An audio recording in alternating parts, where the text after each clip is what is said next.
a lot of people, they're always, especially with like rentals, I'm gonna shit on other people's real estate businesses today. And this is where leave the junk collectors alone, man.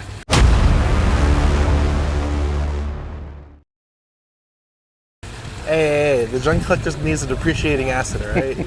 All right, so we're very pro land, as you can see, very pro land. Slightly biased. Slightly biased. Slightly biased, 100%. But everybody's chasing, like, especially, I think it's the funniest thing because everybody's chasing, like, even the best investors are chasing like the 15 to 20% ROI, and they're like, it's so hard to get this, and they're doing houses, and they'll go buy a rental. If we can get a 30% yield, we're good. We're good. Yeah. 30% yield. I could double my money every 3 years. I'm killing it. You know, I'm killing the game. And then they invite us to speak. I love the land game because you can create a crazy ROI very, very easily. Yeah, and it's something like you have to think about it, right? The deals that you're going to sell is like a unit per measurement. So if you have a house, right, or a commercial building, you know, some kind of facility, everything's by the square foot, right? So I'm going to buy 2,000 square feet, or I'm going to buy 50,000 square feet, or 100,000 square feet, right? And you have to, there's like some kind of formula where you can extract a certain amount of capital per unit. Well, 50,000 square foot house is unheard of. A 50,000 square foot building, like Logan Fulmer level, like, damn, that's pretty significant, right? Yeah. But 50,000 square feet is just right over 1 acre. Yeah. Right? So when we go out and we contract or make an offer on 200 acres or 400 acres or 500 acres, like, I mean, you don't have to make that much per unit to have significant returns. Yeah. So let's talk about like the types of capital that it takes to move these deals now, right? Yeah. So let's say you put a deposit, and you're gonna flip this house, and you did an ovation, you gave the seller 10 grand or 20 grand, and then at the end of the deal, bang, you make a whopping 60 G's or 80 G's after you flip that house. So maybe like a 4x multiple or whatever, 3x multiple on your little small money. On your 20 grand, but that's a maximum. Yeah. You can't go above that, right? Yeah. There's no way to inject 100,000 into it and get a 5x multiple. It just doesn't work that way, right? Because there's not enough square foot in the deal. But there's a lot of risk too, because you got development costs, time, waiting, rehab. permits. It's a moving target, right? So you're like, man, I papered it all up perfectly. I'm gonna make 50 G's, and then bam, you need a roof. There goes another 12,000 or something, right? Yeah. So you have to think about things like that. There's very little margin for error, right? Very little room. There's not enough profit in there. No profit in the beginning. A significant amount of capital outlay for very little return, right? So let's say you bought the house cash for 100, fixed it up, sold it for 100, made 50. Right, but in a land deal, like let's say you had 100 acres or 200 acres, you can cut off a very small piece of it and extract a significant amount of capital. Yep. So one that we did recently, it was over 200 acres. We sectioned off 30 acres. At closing, we got 50 acres free and clear, and so the seller still has a lien on the rest of the property. Seller finance, 0% interest. Yep. But we extracted $600,000 out of the deal within the first 30 or 40 days. Yep. Right? So not only did we, we're not restricted to making a small amount like 10, 20, 30% or 30,000, right? We pulled $600,000 out of the deal within the first couple of weeks. And we still have 190 acres left. Now, and then wired another 200 yesterday, right? So we pulled $800,000 out of the deal in 2 months, 3 months, 2 months. We just started most of it in a month. Okay, so roughly $800,000 in 60-ish days, right? And so how do you think this project's gonna go now that the rest of the project and the subdivide and everything else we're gonna do there, the engineering, has already been funded by the deal, and we already put some cash in our pocket, right? So let's talk about what a good ROI is now. Yeah, so a lot of people, they think like it's almost like they have to physically produce that ROI. Like I have to paint this, like I always talk about, I always make fun of people on Twitter, like, oh, the best ROI is in fresh paint on a new property or fresh house. I always laugh at that because I'm like, okay, you might exit at a higher price, but what's the real ROI? And me and Anthony always say that you can create a higher ROI with a pen and a piece of paper. Yeah, so instead of you improving the property by painting and putting on a roof, improve the property with your pencil. Yep, improve the property with your pencil, and then improve your deal with your pencil. Mm-hmm. So ask for better terms in the front end and the back end. Have a higher exit multiple of potential spread on the back end. If you buy a 2,000 square foot house, you can only sell it for $250 because of the verifying comps, or $250. There's no max ROI you can get out of that. You can only squeeze it so much. So let's talk about what's a good ROI from a lender's perspective, right?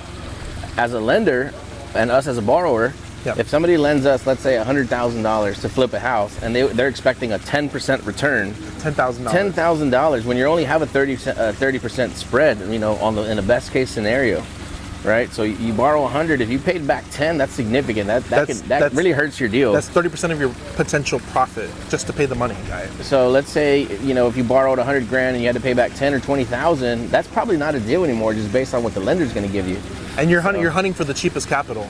You're asking your friends and family. Yeah, you're begging for money that people would lend to you for nothing. Yeah. Right. But in the case if you get to go out and get a bigger deal, right, with more spread in it, you can borrow $500,000 and pay back $250,000. And people were like, "There's no way you could give a 50% ROI." Well, like, not in your world, but in the land world, it's a pretty simple target, right? Yeah, very simple target. And like the other thing too is like, it's a lot more risk, and that's the underlying risk. Like, hey, we're willing to pay more because underlying risk. You might not. What are some of the risks? Some of the risk, the deal may not go well as much as you think it will. So this is one of the things where we target, like, how do you comp land? Well, we comp land because if we know there's comps for 100,000 an acre and we get this deal for 20, how much are you gonna make? I don't know. We might make 50, we might make 80, but we know we're gonna make money. So if you take a property that has, like, let's say your target profit in the deal is 500,000 to $1 million, and instead of making $1 million, your profit gets halved down to 475. Like, you can still get out of the deal in one piece. You can still pay that lender back 250, yep, and you still make 175 or something. Yeah, 200, right? Yeah, so no matter what, you're completely protected in the deal. You're not doing it for practice. Yeah. Right. So if you're looking for what a good ROI is, I think it really depends on the asset class. Yep. Absolutely. The purchase price of the property, and then the amount of exits that you have. So if you flip house, you flip it, you sell it, you put it on the market, seller finance, rent it out, whatever your magic number is.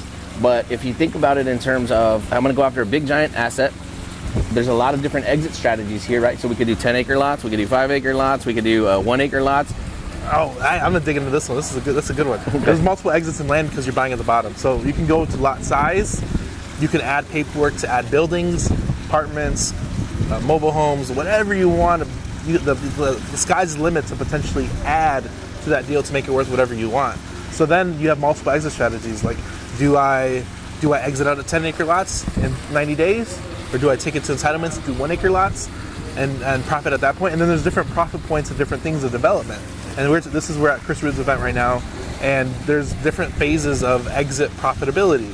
You can buy at a good price, you can entitle at a good price, you can build at a good price, and then you can create debt at a good price with notes on the back end. So you have multiple. And then you can hypothecate the notes out, give yourself a free loan, and go again. So you can exit multiple times over and over again on land, and you can choose wherever you want to get out. So I think what's cool about land is exactly what Daniel pointed at, is that you can take a piece of property, right? Let's say you get it for $1 million cash, 100 acres, easy deal, and you're gonna do 10-acre lots. Our target sell for that thing, we wanna make 500 to $1 million, no matter what, or we're not gonna do the deal. Looking for a 2x return on cash out of pocket. Minimum. But if you want to make that property worth $5 million, right, then you invest $500,000 into the deal, now it's worth $5 million. And then if you want to go a little bit further than that, you throw in $2 million into the deal, now it's worth $10 million, right? So you can continue to increase the price of the property based on the cash outlay and then the time investment, right? So it could take 12 months, 24 months, 36 months. You can't do that with a house. You can't put on a copper roof and put aluminum gutters and do all this crazy, amazing stuff and marble and all that. It doesn't bring the property value. You hear the term of over remodeling. Yeah, over remodeling. Oh, they put a granite countertop in a regular basic flip, and it doesn't even like. Yeah, and it didn't bring up the property enough for you to make that profit up, right? So people lose. So what do we call rentals? Oh, I don't know. Failed flip. It's a failed. So somebody got the property, they put too much money into it, and now they can't afford to sell it. They need to rent it out for a couple years to soften up that damage, right? But with land, you just continue to inject time and capital into it, and continues to increase in value and exponentially. And then then, if you can afford to sit on it, you could just sit on it. We talked to a guy here. He bought 15 infill lots 6 years ago, and he's been sitting on it. He's like, I pay the taxes every year. I didn't really know what to do with it. I built 3 houses on the 15 lots. I still got like 10 left. I sold 2, and he's like, I still got 10 lots left. I'm just gonna sit on it. Like, it is what it is. And then what we tell him, how to extract the ROI. Yep. Like, dude, get paid to sit on it. If you don't need the money, he's like, I don't need the money. Why not seller finance it? Get a down payment, collect interest on that deal.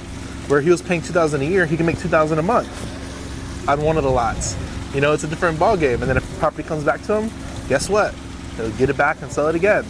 Like, if you don't need the money, this game is very, very easy. And for everybody here, like, if you're experienced, Find some good land. I always make the joke. This is one of my phrases now. The easiest way to make 10% on your money is to buy a property full price and sell it for 10%. Car dealerships do this all the time. They buy the car from the financing. They're already building their margin. They'll finance you, and then they'll charge you 18%. They're just a bank. They're not a car dealer, right? They're writing mortgages. So if you think about in terms of, right, to wrap up the video, what's a good ROI? It really depends on what are you after, what's your risk tolerance, and how much do you have to invest, and how long do you have to invest it. So if you invest any amount of capital into an asset that has like a fixed price in the marketplace, hard to get a strong ROI, right? Some of our lenders are getting 50 to 100% gain. So if you think about it, you know, if you're dealing in a space that has those kinds of returns, what do you think the developer or the investor is going to make, right? If we can afford to pay that back.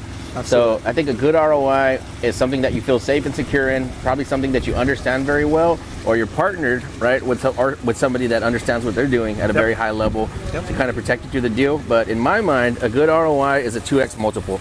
So if you put in 100 grand, you should be able to pull out 100 grand. And if I can't pay that to that lender, then I'm probably not interested in the deal anyway, because it's probably not a strong deal. Right? So, and you always want to get a strong deal to secure it, makes your ROI secured. And also, we don't always pay one for one. It doesn't make sense, you know, in a lot of deals, but it's very, very possible. Okay? It's very, very possible. That's not exactly a unicorn deal. It's a very possible deal. And I'll give you an example. So hey, no cap, guys, no cap. You guys aren't wearing caps, you're wearing cowboy hats.